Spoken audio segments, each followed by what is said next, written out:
नमस्कार दोस्तों, मैं शिवानी एक बार फिर से आपका हमारे चैनल शिवानी को सुना में स्वागत करती हूँ। आज मैं आपके लिए जो प्रस्तुति लेकर आई हूँ, उस प्रस्तुति के माध्यम से मैं आपको यह बताऊंगी कि गुरु पूर्णिमा पर अपने गुरु को प्रसन्न कैसे आप कर सकते हैं। इस प्रस्तुति के बारे में मैं आपको बताऊंगी। अगर आपने हमारे चैनल को अभी तक सब्सक्राइब नहीं किया है तो आप अभी जाकर हमारे चैनल को सब्सक्राइब करें, लाइक करें, घंटी वाला बटन दबाएं। तो आइए अब हम प्रस्तुति को शुरू करते हैं। गुरु पूर्णिमा जैसा कि आप सभी को पता है कि 3 जुलाई को मनाई जाएगी। इस दिन हमें ज्ञान देने वाले और हमारा मार्गदर्शक करने वाले गुरु की पूजा की जाती है। हमारे मार्गदर्शक गुरुओं की पूजा इस दिन की जाती है। शास्त्रों में बताया गया है कि इस दिन महर्षि वेद व्यास का जन्म हुआ था, जिन्होंने महाभारत की रचना की थी। उन्होंने महापुराणों की भी रचना की थी और वेदों को विभाजित किया था, जिस कारण इनका नाम वेद व्यास प्रसिद्ध हुआ। अब मैं आपको बताती हूँ कि इस दिन किस तरह से अपने गुरु की पूजा की पूजा विधि करनी चाहिए, पूजा कैसी करनी चाहिए और इस व्रत को करने की क्या विधि है और क्या कथा है, इसके बारे में मैं आपको बताती हूँ। मान्यता है कि गुरु पूर्णिमा के दिन जो शिष्य सच्चे मन से अपने गुरु की पूजा करता है, उसे हर कार्य में सफलता मिलती है। तो इस प्रस्तुति के माध्यम से मैं आपको यही बताऊंगी कि आपको गुरु पूर्णिमा के दिन अपने गुरु को कैसे प्रसन्न करना है और कौन सी ऐसी गलतियां जो आपको गुरु पूर्णिमा के दिन अपने गुरु के सामने नहीं करनी है, इसके बारे में आपको जानकारी दूंगी। गुरु पूर्णिमा के दिन महर्षि वेद व्यास की पूजा अर्चना करने से विशेष फल की प्राप्ति होती है। इस दिन अपने अपने गुरुओं का ध्यान करें। धार्मिक मान्यताओं के अनुसार गुरु कृपा से व्यक्ति का जीवन आनंद से भर जाता है। सुबह जल्दी उठकर पानी में गंगा जल डालकर स्नान करें। नहाने के बाद घर में मंदिर में दीप प्रज्वलित करें। सभी देवी देवताओं को गंगा जल से अभिषेक करें। पूर्णिमा के पावन दिन भगवान विष्णु जी की पूजा अर्चना का विशेष महत्व माना गया है। भगवान विष्णु जी को भोग लगाएं। भगवान विष्णु के भोग में तुलसी जी को शामिल करें। भगवान विष्णु और माता लक्ष्मी की आरती कई तरीकों से कर सकते हैं, पूजा कर सकते हैं और भगवान विष्णु और माता लक्ष्मी का अधिक से अधिक ध्यान करें। अगर आप भगवान विष्णु जी की पूजा कर रहे हैं तो याद रखें कि माता लक्ष्मी जी की भी पूजा जरूर करें। पूर्णिमा पर चंद्रमा की पूजा का विशेष महत्व है। चंद्रोदय के बाद चंद्रमा की पूजा अवश्य करें। चंद्रमा को अर्घ देने से दोषों की मुक्ति होती है। अब मैं आपको बताती हूँ कि गुरु पूर्णिमा की कथा क्या है। महर्षि वेद व्यास बाल्यकाल में अपने माता पिता से प्रभु दर्शन की इच्छा प्रकट की, लेकिन माता सत्यवती ने वेद व्यास की इच्छा को ठुकरा दिया। तब वेद व्यास के हठ पर माता ने वन जाने की आज्ञा दे दी और कहा कि जब घर का स्मरण आए तो लौट आना। इसके बाद वेद व्यास तपस्या हेतु वन चले गए और वन में जाकर उन्होंने कठिन तपस्या की। इस तपस्या के पुण्य प्रताप से वेद व्यास को संस्कृत भाषा में प्रवीणता हासिल हुई। तत्पश्चात उन्होंने चारों वेदों का विस्तार किया और महाभारत, 18 महापुराणों सहित ब्रह्मसूत्र की रचना की। महर्षि वेद व्यास को चारों वेदों का ज्ञान था। यही कारण है कि इस दिन गुरु पूजन की परंपरा सदियों से चली आ रही है। इस दिन गुरु को प्रसन्न करने के लिए ज़्यादा से ज़्यादा हमें गुरु मंत्र का जाप करना चाहिए। गुरु जो मंत्र देते हैं हमें, वह मंत्र गुरु मंत्र कहलाता है और शिष्य के लिए वही सर्वोपरि हो जाता है। जिस तरह से अलग अलग संप्रदाय में अलग अलग मंत्र दिए जाते हैं, जैसे कि हरे कृष्णा कृष्णा कृष्ण हरे हरे, हरे राम राम राम हरे हरे, यह वैष्णव संप्रदाय का मंत्र है। गुरु जो मंत्र देता है वह मंत्र गोली की तरह काम करता है और गुरु एक बंदूक की तरह होते हैं। जिस तरह से अगर आप हाथ से गोली को दीवार में मारते हैं तो गोली उतना असर नहीं करती है, लेकिन अगर वही गोली आप बंदूक में भर के मारते हैं तो दीवार में छेद हो जाता है या दीवार टूट भी जाती है।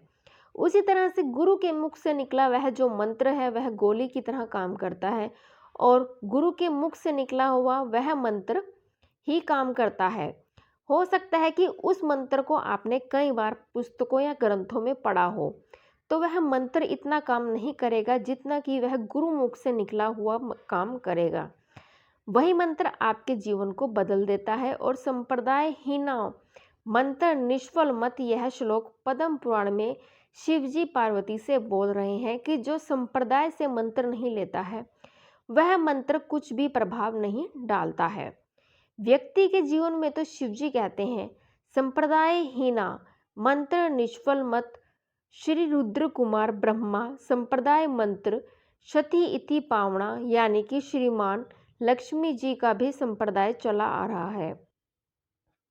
इसमें रामानुजाचार्य यमुना जो चेहरे को श्री रामभद्राचार्य जी वर्तमान समय में हैं, जय श्री संप्रदाय है, यानी लक्ष्मी जी से चला आ रहा है, जिसका दक्षिण भारत में बहुत ज़्यादा प्रभाव है।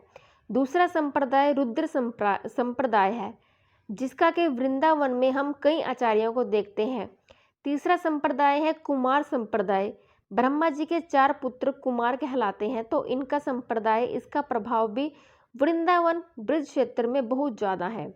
चौथा संप्रदाय है ब्रह्म संप्रदाय, ब्रह्मा जी से चला आ रहा है, जिसमें कि भगवान कृष्ण, ब्रह्मा जी, नारद ऋषि, इस तरह से करते करते इस संप्रदाय में स्वामी प्रभुपाद जी भी आए, जिन्होंने अंतर्राष्ट्रीय श्री कृष्ण भावनामृत संघ की स्थापना की, जिसे हम इस्कॉन के नाम से जानते हैं। यह 4 मुख्य संप्रदाय हैं।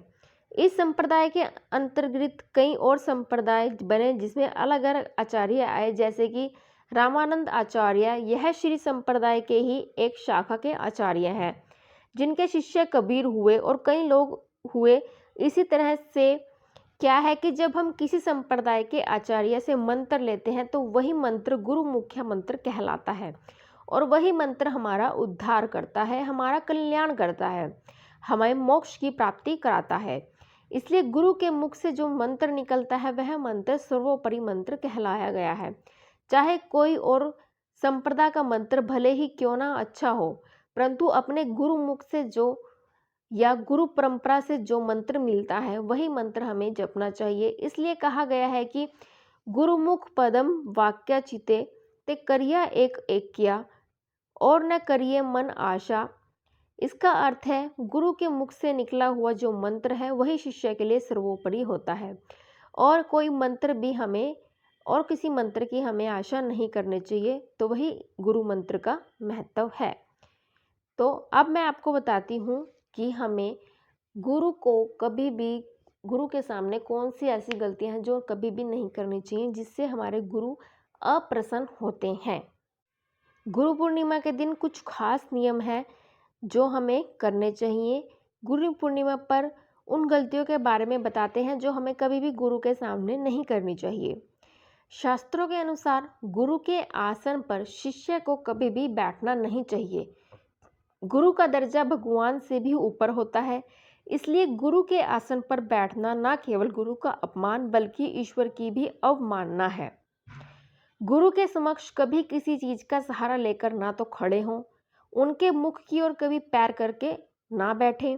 ऐसा करने से भी गुरु का अपमान होता है। गुरु के सामने कभी अभद्र भाषा का प्रयोग ना करें। अक्सर गुस्से में लोगों की जुबान से कुछ भी निकल जाता है।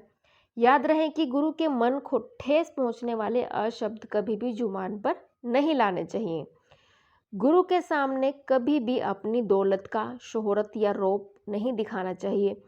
याद रहे कि गुरु की वाणी का एक एक शब्द आपकी तमाम संपत्ति पर भारी है। उनके ज्ञान का मोल कभी चुकाया नहीं जा सकता। हमें भूलकर भी गुरु की बुराई किसी और के आगे नहीं करनी चाहिए, यह घोर अनर्थ है। यदि कोई दूसरा व्यक्ति भी ऐसा कर रहा है तो संयमित होकर उसे रोकने का प्रयास करें। गुरु पूर्णिमा के दिन गुरु को उच्च आसन पर बिठाएं, उनके चरण जल से धुलाएं और उसे पोंछ लें। फिर उनके चरणों में पीले या सफ़ेद पुष्प अर्पित करें। इसके बाद उन्हें श्वेत या पीले वस्त्र दें। उन्हें फल, मिठाई, दक्षिणा अर्पित करें। इसके बाद गुरु से अपना दायित्व स्वीकार करने की प्रार्थना करें। तो यह थी हमारी आज की प्रस्तुति। अगर आपको हमारी यह प्रस्तुति अच्छी लगी हो तो चैनल को सब्सक्राइब जरूर करें, लाइक भी ज़रूर करें और कमेंट करें। घंटी वाला बटन दबाएं ताकि हमारी आने वाली वीडियो की जानकारी आपको समय से मिलती रहे। धन्यवाद। जय गुरुदेव।